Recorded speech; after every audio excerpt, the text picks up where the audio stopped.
हमारी लाइफ में पंचांग इतनी इम्पोर्टेंस क्यों रोल प्ले करता है? देखो ज्योति, हमारी लाइफ में ना बहुत तरह के रिचुअल्स हैं। बहुत तरह के, हम जन्म से लेकर मरने तक 16 तरह के संस्कार होते हैं, जिसमें शादी हो गई, किसी की मृत्यु हो गई, किसी का मुंडन हो गया, किसी की छठी पूजना, बहुत सारे रिचुअल्स है ना। 16 तरह के संस्कार बताए गए। सुना होगा कि जब किसी की मृत्यु होती है तो हम लोग देखते हैं ना पंचांग में कि पंचक तो नहीं लगे हुए, बिकॉज कि पंचक लगे हैं तो इसके बाद में भी कई मल्टीपल बैड इवेंट्स होते रहते हैं आपके आसपास, आपको सुनने को मिलते हैं। क्या पंचांग हमारी शादी को बताने में भी, हमारी शादी की क्या तिथि होनी चाहिए और उससे रिलेटेड जो भी इंफॉर्मेशन हमें चाहिए होती है, तो क्या पंचांग से हम देख सकते हैं? पंचांग का पहले तो मतलब होता है 5 अंग, जिसमें कि तिथि, वार, नक्षत्र, करण और योग, ये 5 चीज़ें बताती हैं।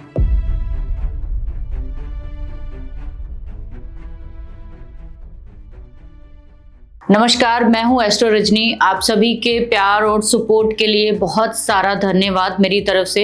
एक छोटी सी इन्फॉर्मेशन आप सभी के लिए है। आप लोगों ने जैसे हर बार हर वीडियो में बहुत सारे कमेंट, बहुत सारी चीजें मुझे जो है सुझाव के रूप में दी और मैंने हमेशा उसको आजमाया है। तो हम लोग जो है एक आप लोगों के लिए इम्पोर्टेंट चीज ला रहे हैं, जो कि शुरू हो चुकी है ऑलमोस्ट, कि हर वीक जो है एक फुल डे वर्कशॉप्स जो है हमारी आएंगी, जिसमें आप 1 डे में बहुत बड़े बड़े सब्जेक्ट, यानी कि 10 दिन का जो कंटेंट है वो 1 दिन में सीख सकते हैं। ये एक मेरी बहुत बड़ा जो मन था कि आप लोगों का, जिनका बहुत ज्यादा टाइम नहीं होता जिनके पास सीखने के लिए, वो एक 1 डे वर्कशॉप जो है वो ज्वाइन करके अपने लिए बहुत सारी चीजें जो है वो सीख सकते हैं। तो आप लोग अगर चाहें तो उसको ज्वाइन कर सकते हैं, जो शुरू हो चुकी है। हर संडे ये रहती है 12 से 4, या फिर जैसे भी थोड़ा वो टाइम जो है हम ऊपर नीचे चेंज करते हैं। दूसरी चीज कि हम लोग एलीट मेंबरशिप जो है नेक्स्ट मंथ ओपन करने जा रहे हैं। जो लोग भी मेरे साथ इंटर्नशिप करना चाहते हैं, ज्योतिष को पर्टिकुलर 0 से हीरो तक सीखना चाहते हैं, अपनी प्रेडिक्शन को बिल्कुल एक्यूरेट करना चाहते हैं, वो इसको ज्वाइन कर सकते हैं। सारी इंफॉर्मेशन आपको नीचे डिस्क्रिप्शन में मिल जाएगी। सेकंड चीज कि आप लोग जितने लोग भी रिकॉर्डेड कोर्स जो है अब हमारी एप्लीकेशन है वहां से ले पाएंगे, जिसका लिंक भी आपको हमेशा हर वीडियो के नीचे मिलेगा। और इसके अलावा आपके कोई भी सुझाव या आपके जो भी सजेशंस हो वो मुझे जरूर दीजिए। Thank you very much. Welcome ma'am, कैसे हैं आप? बहुत अच्छे ज्योति, आप बताइए आप कैसे हो? बिल्कुल बढ़िया मैम। तो मैम, हमने बहुत सारे एस्ट्रोलॉजिकल चार्ट्स के बारे में बात किया, अलग अलग कंसेप्ट के बारे में बात किया। आज मैं बात करूँगी, एक ट्रेडिशनल कंसेप्ट भी है ये, लेकिन आज के मॉडर्न साइज में भी उतना ही इम्पोर्टेंट है, दैट इज़ पंचांग। तो सबसे पहले मैं ये जानना चाहूँगी कि पंचांग होता क्या है ये? पहली बात तो कि जैसे आपने बोला ट्रेडिशनल है, तो समझ लीजिए कि ज्योतिष का जो मेन पर्पस है वो पंचांग ही है। तो ज्योतिष, जैसे मैंने बोला कि कभी भी इस तरह से फलित रूप के लिए कभी यूज़ नहीं किया जाता था। नक्षत्रों के साथ और पंचांग के साथ जो है वो चीज़ें कोरिलेट करके बताई जाती थी। पंचांग बहुत ही ज़्यादा इम्पॉर्टेंट पार्ट है। अगर हम इसको एस्ट्रोलॉजिकली ना देखकर सीधा सीधा अगर कहें कि किसी का जन्म होता है, तो सिर्फ और सिर्फ पंचांग ही उसके बारे में सारी की सारी जानकारी दे सकता है। अच्छा। बिना पंचांग जाने हम किसी की कुंडली को हम सीधा अगर ग्रहों, नक्षत्रों, राशियों को प्रेडिक्ट करने लगेंगे तो वो कहीं ना कहीं आपको एक उलझाव सा पैदा होता है। लेकिन जो लोग हमारे, जो बहुत हमें सुनने वाले लोग हैं या बहुत लोग जो हमें फॉलो करने वाले लोग हैं, तो उन सबको मैं बता दूं कि अगर आप प्रेडिक्शन कर रहे हो तो सबसे पहला स्टेप जो होता है कुंडली का वो पंचांग ही होता है। किसी व्यक्ति का पैदा होना, इस दुनिया में आना, उसका मेन पर्पस ही पंचांग बताता है। हमारी लाइफ में पंचांग इतनी इम्पोर्टेंस क्यों रोल प्ले करता है? देखो ज्योति, हमारी लाइफ में ना बहुत तरह के रिचुअल्स हैं। बहुत तरह के, हम जन्म से लेकर मरने तक 16 तरह के संस्कार होते हैं, जिसमें शादी हो गई, किसी की मृत्यु हो गई, किसी का हम लोग मुंडन हो गया, किसी की छठी पूजना, बहुत सारे रिचुअल्स है ना। 16 तरह के संस्कार बताए गए कि जो ज़रूरी है आपको वो निभाने होते हैं। उन सभी को एक परफेक्ट या बिल्कुल संतुलित समय पर उसको सेलिब्रेट करना या उसका उस चीज़ को उसका काम करना, ये बहुत ज़रूरी बताया गया है। और ये पंचांग ही है जो बता सकता है कि आपको किस समय पर कब मुंडन करना चाहिए, कब आपका जो है, जैसे आपने सुना होगा कि जब किसी की मृत्यु होती है तो हम लोग देखते हैं ना पंचांग में कि पंचक तो नहीं लगे हुए, जी। बिकॉज कि पंचक लगे हैं तो इसके बाद मल्टीपल बैड इवेंट्स होते रहते हैं आपके आसपास, आपको सुनने को मिलते हैं। ये बहुत ही पुरानी एक प्रथा है ना, जी। जो हम देखते हैं। और अगर ऐसा कुछ होता है तो फिर हम जो व्यक्ति गया है संसार से उसके साथ कुछ पुतले या ऐसी चीज़ें रखी जाती हैं कि भाई वहीं पे चीज़ें ख़त्म हो जाए, वो कंटिन्यूटी में ना आए।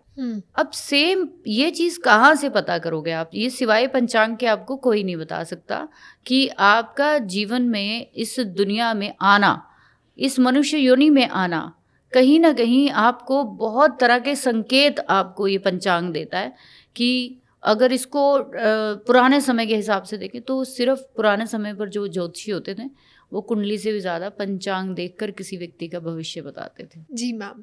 तो मैम ये देखिए, हमने बात करी भविष्य बताने की, हमने बात करी किसी बच्चे के जन्म की।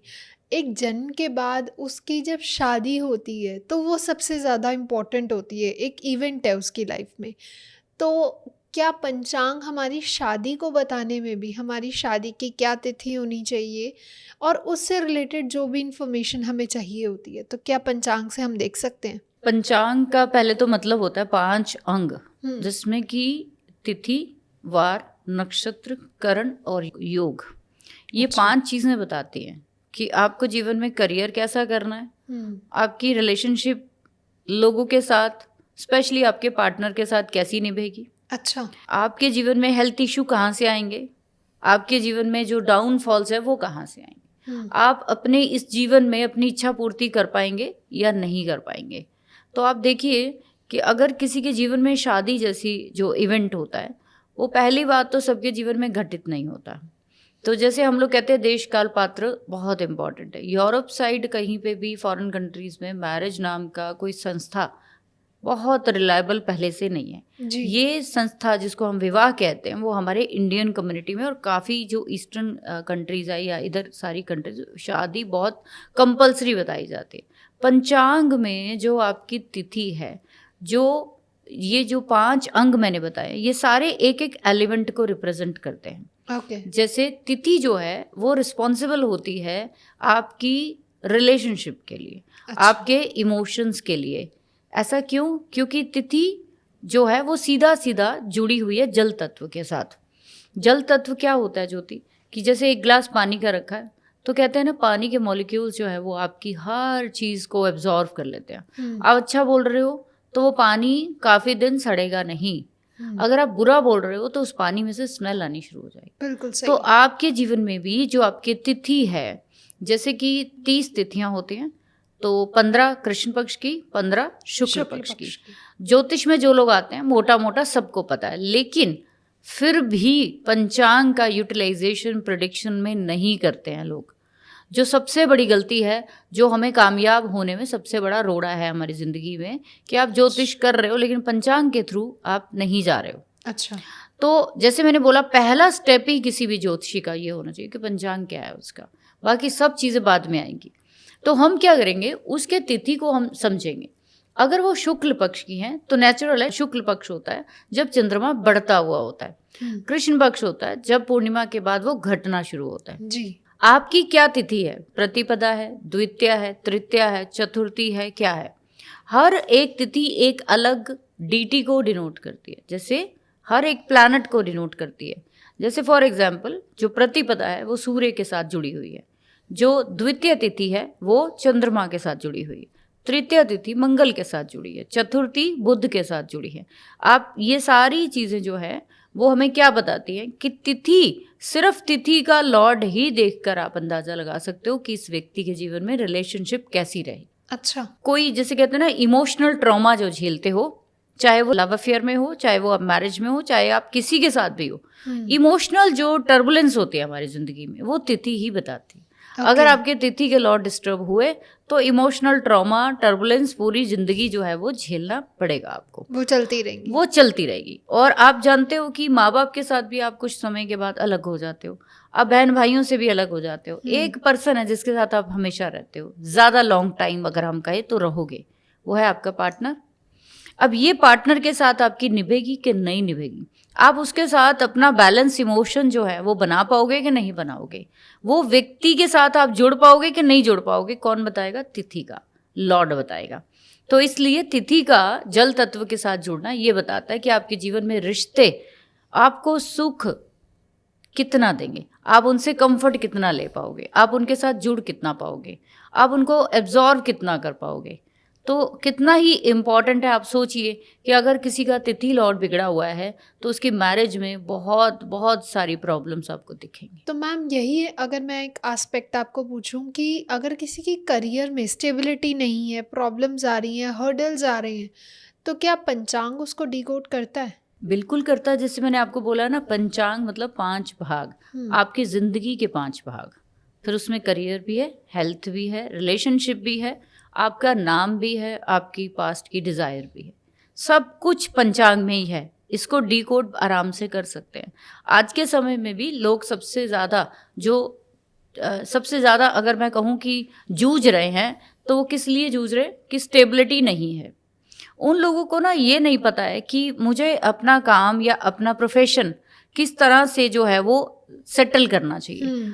आपका पंचांग बता सकता है। जैसे इसमें करण होता है, तो एक भाग करण है जो स्टेबिलिटी के साथ जुड़ा हुआ है। Okay. तो आपके करण के लॉर्ड बताते हैं आपको काम फील्ड वर्क का करना है, प्रॉपर्टी का करना है, या आपको काम घर से करना है, यहाँ तक ये बता सकता है।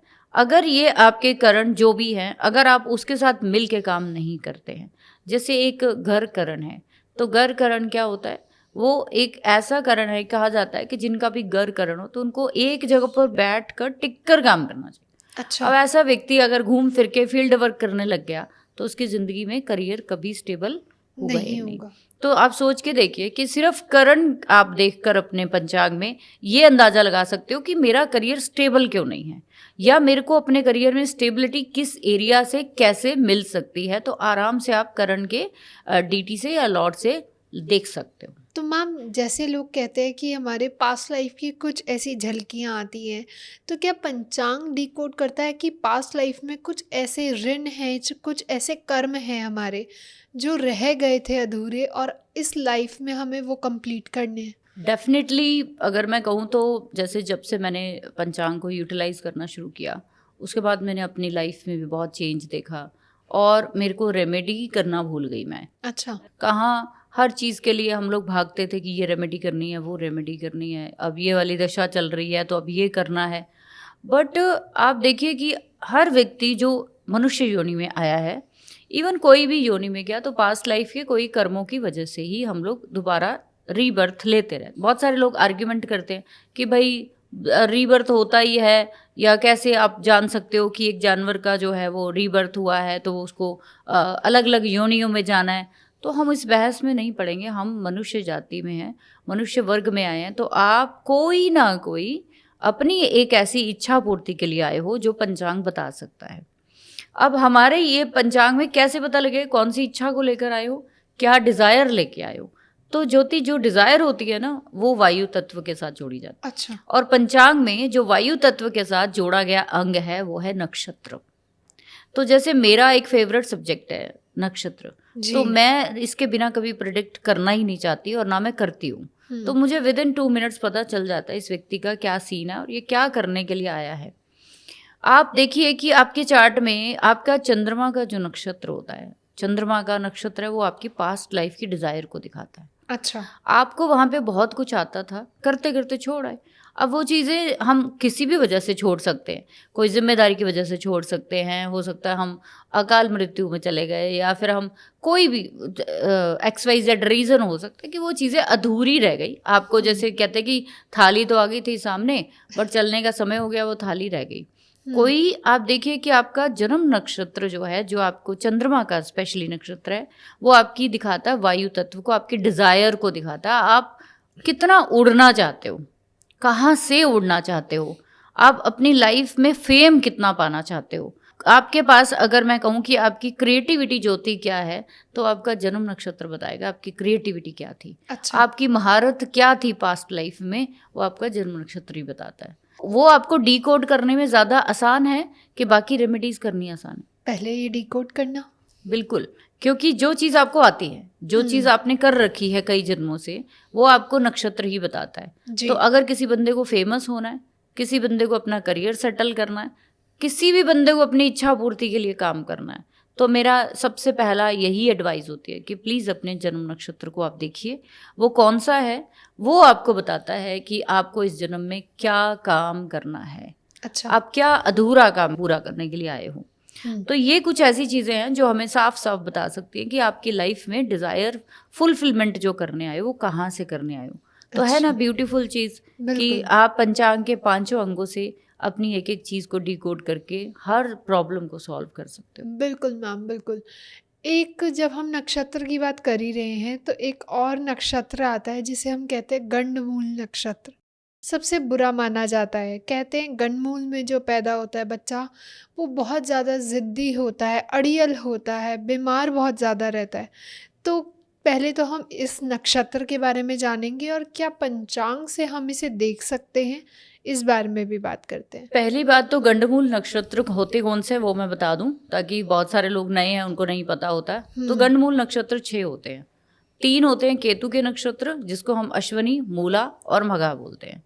3 होते हैं बुध के नक्षत्र, जिनको हम बोलते हैं रेवती, ज्येष्ठा और अश्लेषा। अच्छा। ये 3 नक्षत्र बुध के और 3 नक्षत्र हमारे केतु केतु के, के। ये गंडमूल नक्षत्र कहलाते हैं। क्यों कहलाते हैं? क्योंकि अंतिम और स्टार्टिंग की राशियां हैं आपकी जोडियक की। तो क्या कहा जाता है कि जल तत्व की राशियों में बुध के नक्षत्र खत्म होते हैं और वो अग्नि तत्व में प्रवेश जब करता है तो केतु के नक्षत्रों से आपकी जर्नी स्टार्ट होती है। तो जल से अग्नि में कूदना ये कोई नॉर्मल चीज़ नहीं है। एक इंसान बहुत ठंडे एटमॉस्फेयर में बैठा है और अभी के अभी मेरे को एकदम से अफ्रीका के जंगल में छोड़ दिया जाए, पूरा का पूरा क्या हो जाएगा, आपका पूरी बॉडी जो है वो रिस्टोर करने में बहुत टाइम लेगी और हो सकता है आप बीमार पड़ जाओ। बिल्कुल। इसीलिए गंडमूल नक्षत्रों में जब लोग पैदा होते हैं तो उनको health issue, prone to disease, ये लोग रहते ही हैं। अच्छा। बट यहाँ पे ये चीज़ ज़रूर ध्यान रखनी है कि सारे गंडमूल के नक्षत्र खराब नहीं होते हैं। ऐसे भी गंडमूल के नक्षत्र हैं जिनमें पैदा होने वाले लोग बहुत ऊंचाइयां जिंदगी में जीते हैं, बहुत ऊंचाई पे पहुंचते हैं। अच्छा। फॉर एग्जाम्पल, एक मेरे पास चार्ट है जो कि ज्येष्ठा नक्षत्र में पैदा हुए हैं। अब ये ज्येष्ठा नक्षत्र के लॉर्ड कौन है? बुध है। ये बुध उनके सूर्य के साथ बैठे हुए हैं 10th हाउस में। तो सोच के देखिए, 10th हाउस करियर का हो गया, सूर्य के साथ दिग्बली के साथ बैठे हैं। तो ऐसे व्यक्ति की जॉब क्या लगी? सेंट्रल गवर्नमेंट की जॉब लगी। He is very very good. और इसने अपनी लाइफ में अगर हम गए तो कोई रोग नहीं देखा, कुछ नहीं देखा है। He is very dedicated. Problem क्या होती है कि गंडमूल नक्षत्र लोग जो होते हैं वो बहुत थोड़े डिफरेंट टाइप के होते हैं। अच्छा। ये नॉर्मल लोग नहीं होते हैं। नॉर्मल इन द सेंस कि जैसे अश्विनी नक्षत्र का कोई पर्सन है तो ये लोग स्पीड में रहते हैं, भागे रहते हैं, भागे रहते हैं, 24 घंटे भागे ही मिलेंगे आपको, टिकेंगे नहीं। तो नॉर्मल लोग अगर 10 लोग बैठे, एक अश्विनी वाला आपको पहचान आ जाएगा, वो बच्चा टिक के नहीं बैठेगा, वो भागता दौड़ता, कोई चीज़ें तोड़ता फोड़ता, मतलब आतंक मचाता हुआ आपको दिखे। तो बहुत एक्टिव नक्षत्र हो गया वो, ठीक है। तो डिफरेंट आपको जोन में ले जाएगा वो। अब सेम अगर मूला नक्षत्र में कोई पैदा हुआ तो मूल क्या होता है? रूट्स होती हैं। मूल का मतलब कि ऐसे बहुत सारे आपने बच्चे देखे होंगे जो कि किसी भी खिलौने को ले आएंगे मार्केट से, फिर उसको खोलेंगे, ना फिर उसको तोड़ेंगे और फिर उसको जोड़ने की कोशिश करेंगे। पहले उसको खोलेंगे फिर खेलेंगे। पहले मुझे अंदर ये देखना है कि इसके अंदर क्या चीज़ है। तो मूला का स्वभाव क्या है कि अंदर क्या चीज़ है, गहराई क्या है। तो हर चीज़ की क्या करनी है? छानबीन करनी कि ये ऐसे क्यों है, ये इस रंग का क्यों है, तो इस पौधे के नीचे ये रूट्स काम कैसे कर रही हैं, ये हवा कैसे चल रही है। तो हर चीज़ में तो ये खराब नहीं कह सकते। लेकिन अगर वो व्यक्ति ओवर हो गया किसी चीज़ में, मान लीजिए अश्विनी में है, तो अश्विनी वाले क्या ज़्यादा अगर बहुत डेंजर का काम करना शुरू कर देंगे तो गिर सकते हैं, चोट लग सकती है, या फिर कहीं ना कहीं इनको रोग हो सकता है कोई, ठीक है। इवन कहा जाता है कि ये नक्षत्र जो है अश्विनी, मूला और हमारे मघा जो है, ये सब नक्षत्र आपके अग्नि तत्व के हैं। अच्छा। तो ये एनर्जेटिक तो होते ही हैं, लेकिन जो बुध के नक्षत्र के लोग होते हैं बहुत गहरे होते हैं, वो बहुत कम लोगों के साथ फैमिलियर होते हैं, बहुत इंट्रोवर्ट आपको मिलेंगे। तो ऐसा नहीं है कि वो खराब ही है, ऐसा नहीं है कि वो बैड ही रिजल्ट देते हैं। इन नक्षत्रों के चरण देखते हैं तब हम उनसे अंदाज़ा लगाते हैं कि वो खुद के लिए बैड है, फैमिली के लिए बैड है, या अपने बहन भाइयों के लिए बैड है, या सोसाइटी के लिए बैड है। तो ओके। सारे के सारे खराब नहीं हो सकते। तो मैम अगर बाय बर्थ ही किसी बच्चे को हेल्थ इश्यूज हो रहे हैं तो क्या पंचांग से इसे डिकोड किया जाता है? बिल्कुल, जैसे हम पहले तो नक्षत्र ही देखेंगे। अगर उसका नक्षत्र ही पीड़ित है तो वो ये बताता है कि इस व्यक्ति को बाय बॉर्न ही जो है कोई ना कोई इशू रहेगा। अच्छा। जैसे हमने गंडमूल नक्षत्र की बात करी तो ज़्यादातर मैंने देखा है गंडमूल में पैदा होने वाले प्री मैच्योर बेबीज भी होते हैं। फिर उनकी टेक केयर जो है वो इंक्यूबेटर में ही होती है, आईसीयू में ही रहते हैं 2-2 महीने। तो इस तरीके से अगर नक्षत्र पीड़ित है तो नक्षत्र पीड़ित कैसे होगा कि मान लीजिए किसी का केतु का नक्षत्र है, वो शनि के साथ है या वो मंगल के साथ है, वो केतु नैसर्गिक ही पापी ग्रहों में आ जाता है। ठीक है, अगर ये नक्षत्र कहीं ना कहीं इंसान का बैड हाउसेस में ये प्लैनेट बैठ गया तो बाय बर्थ उसको कोई ना कोई रोग पकड़ा ही रहेगा। जैसे किसी का मान लीजिए कि राहु का नक्षत्र है, अब ये राहु का नक्षत्र मान लीजिए उसका 8th हाउस में बैठा, ठीक है, तो 8th हाउस क्या होता है, ट्रांसफॉर्मेशन का है, और 8th हाउस स्ट्रेस का है, गंभीर क्रोनिक डिजीज का है। ठीक है, अब ये क्रोनिक डिजीज ये नक्षत्र बता सकता है कहाँ से आएगी, तो वो क्रोनिक डिजीज 8th हाउस से आएगी। यानी अगर इसको कोई डिजीज लगी तो ये काफ़ी लंबे समय तक चलेगी, चलने वाली, तो ये आसानी से नहीं जाएगी। ठीक है, आपके चार्ट में एक और प्लैनेट है जिसको आप पंचांग के थ्रू देख सकते हो। तो 5-1 जैसे हमने नक्षत्र की बात करी, फिर अब सबसे इम्पॉर्टेंट अगर हेल्थ के पॉइंट से आपको देखना है तो वो वार को देखना पड़ेगा। अच्छा। कोई व्यक्ति मान लीजिए कि फास्ट बहुत ज़्यादा करता है, मतलब व्रत वगैरह बहुत ज़्यादा रखता है, ठीक है, एक व्यक्ति बिल्कुल भी व्रत नहीं रखता, एक व्यक्ति बहुत करेजियस है और वो व्यक्ति भाग दौड़ करके सारे कामों को, पूरी फैमिली के कामों को निपटा रहा है और बाकी सारी फैमिली बैठी है। आपका डे लॉर्ड यानी कि वार का दिन, वार का मतलब क्या होता है आप बताओ? वार मतलब दिन, वार का मतलब हो गया आपके ऊपर हावी होना। अच्छा, ठीक है, तो वार कहते हैं ना कि उसने मुझ पे वार किया है, तो ये वो वाला वार है असल में। तो आपके ऊपर किस ग्रह का अटैक था जिस दिन आप पैदा हुए, कौन सा ग्रह आपके ऊपर हावी था, और वो आपको दूसरे के ऊपर हावी करना सिखाता है। जैसे मान लीजिए कि आपका डे लॉर्ड या आपका वार का दिन मंगल है, मंगलवार को आप पैदा हुए, तो ये मंगल जो है वो आपकी कुंडली में, मंगल ग्रह जो है ये आपकी कुंडली में आपके लिए अपनी सब चीजें करने के लिए रिस्पॉन्सिबल हो जाएगा। अच्छा। अगर आपके चार्ट में मंगल अफ्लिक्टेड हुआ तो आप करेज नहीं कर पाएंगे जीवन में। ठीक है, मान लीजिए कोई संडे को पैदा हुआ तो वो सूर्य हो गया उसका। अब अगर ये सूर्य उस व्यक्ति के चार्ट में अपने शत्रु ग्रहों के साथ आ गया तो ऐसे व्यक्ति नाम नहीं हासिल कर पाएंगे। आपका वार लॉर्ड डिसाइड करवाता है आपसे कि आप जीवन में कोई भी काम कितनी कार्य क्षमता से करते हो। अच्छा। ठीक है, कर भी पाओगे या नहीं कर पाओगे। तो ये सीधा सीधा आप अपने वार लॉर्ड से देख सकते हो। आपको इसीलिए हम लोग हमेशा बताते हैं कि वार लॉर्ड को हमेशा संभालिए, क्योंकि वो अग्नि तत्व से जुड़ा हुआ है। अग्नि कहाँ पे जलाते हैं हम लोग? जहाँ पे अंधेरा होता है। अग्नि हम वहाँ पे जलाते हैं जहाँ हमें रोशनी और जहाँ पे हमें कुछ दिखाना होता है। तो आपके फेम के साथ भी आपका जो वार का प्लैनेट है वो जुड़ा हुआ फेम के साथ। अगर आपको प्रसिद्धि नहीं मिली है, नाम नहीं मिला, सम्मान नहीं मिला, तो आप एक बार अपने वार लॉर्ड की स्थिति को देखिए। अच्छा। ये बताएगा कि आपको क्यों नहीं मिला, आप क्यों दुनिया में चमके नहीं, आप क्यों अंधेरे में रह गए। तो ये डे लॉर्ड आपकी लाइफ में बहुत सारी चीज़ों की उपलब्धियां कराने के लिए रिस्पॉन्सिबल है। तो इसलिए सब लोगों को अपना डे लॉर्ड की संभाल ज़रूर करनी चाहिए। उस डे पे हम लोग कहते हैं कि अगर वो किसी तरीके से अफ्लिक्टेड है तो आप फास्टिंग उस देवता की करनी शुरू करिए, उस दिन फास्टिंग करिए। तो मैम जैसे हम कुछ नया काम शुरू करते हैं, कोई घर में सामान लेके आते हैं, जैसे कोई ज्वेलरी है, कोई घर में गाड़ी है, तो क्या पंचांग में कोई ऐसे तिथि, कोई वार, कोई योग होते हैं जहाँ हमें ये स्पेशल काम करने चाहिए?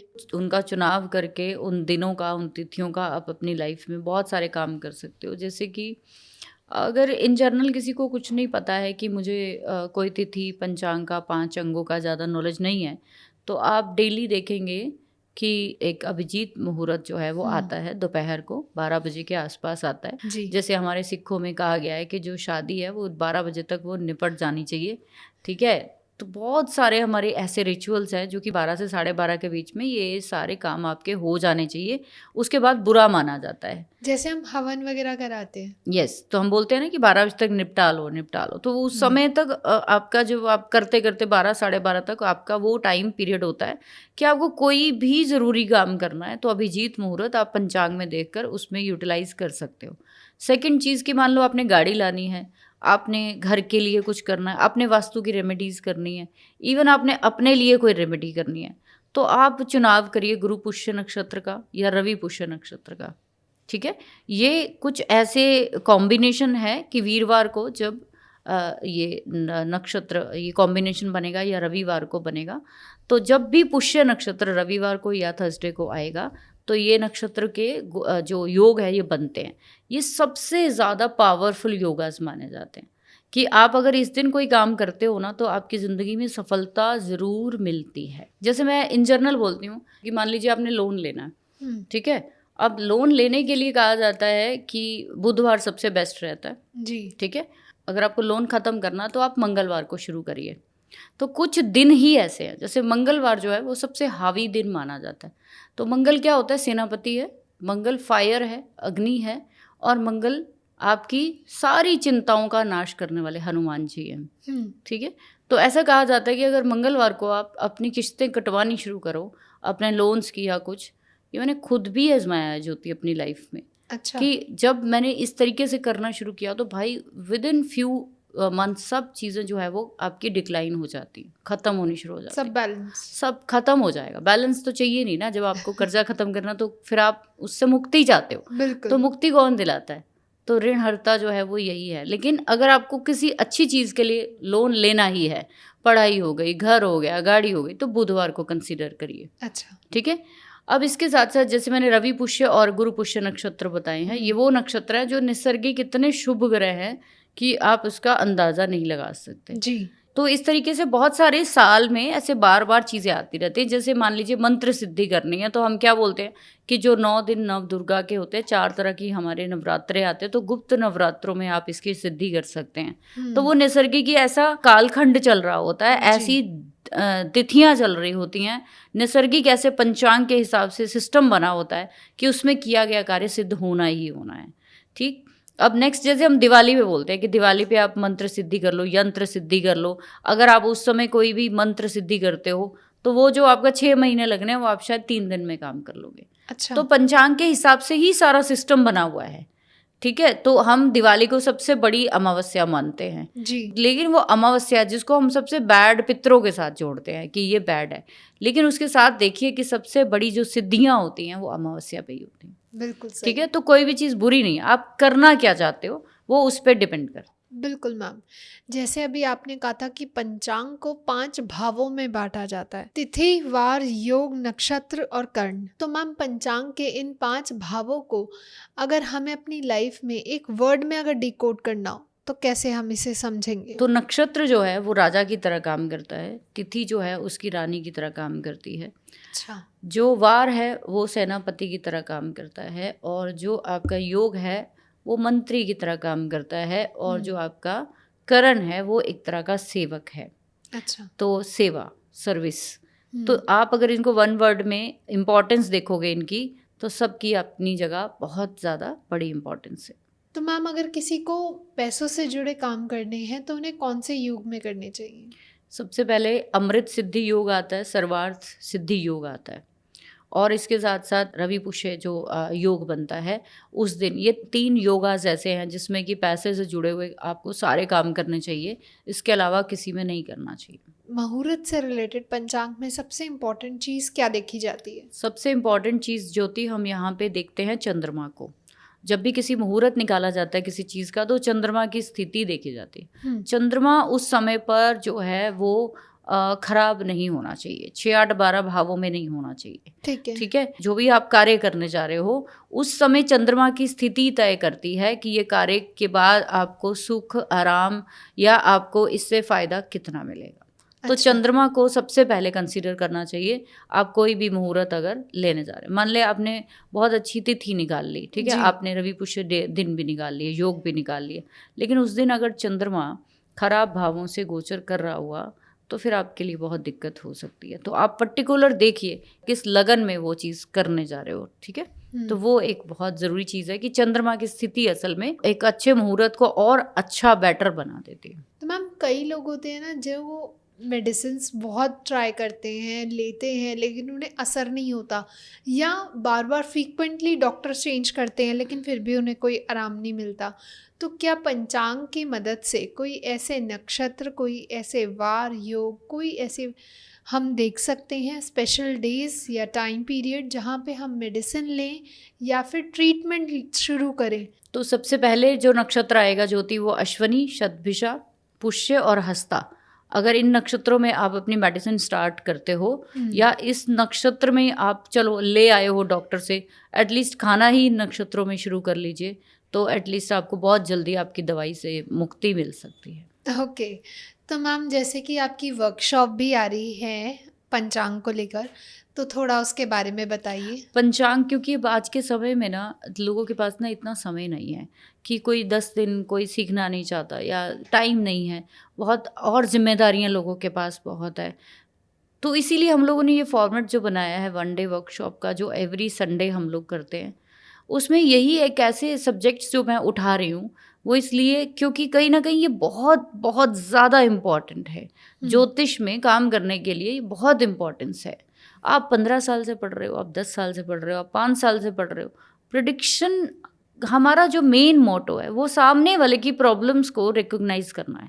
अब वो रिकॉग्नाइज हम कैसे करते हैं, तो पंचांग उसमें बहुत बड़ा रोल प्ले कर सकता है। आप अपने क्लाइंट्स के लिए बहुत अच्छा रेमेडियल जो है वो पार्ट तैयार कर सकते हो। इसलिए पंचांग की वर्कशॉप से आप बहुत सारी चीज़ें अलाइन कर सकते हो, बिना रेमेडी के बंदा ठीक हो सकता है। Okay, thank you so much ma'am, बहुत मज़ा आया एंड आई होप हम दोबारा मिलेंगे। बहुत से ऐसे टॉपिक्स हैं, बहुत से ऐसे एस्ट्रोलॉजिकल के छुपे छुपे रहस्य हैं जिनको हम ऐसे ही डिस्कस करते रहेंगे। एंड अगर आपको वर्कशॉप से रिलेटेड कोई भी जानकारी चाहिए, चाहे आपको उसकी डिटेल्स चाहिए या आप ज्वाइन करना चाहते हैं, तो आप नीचे दिए गए नंबर्स पे कांटेक्ट कर सकते हैं और अपनी सारी क्वेरीज को फुलफिल कर सकते हैं, जानकारी प्राप्त कर सकते हैं। तब तक के लिए stay happy, stay safe. Thank you.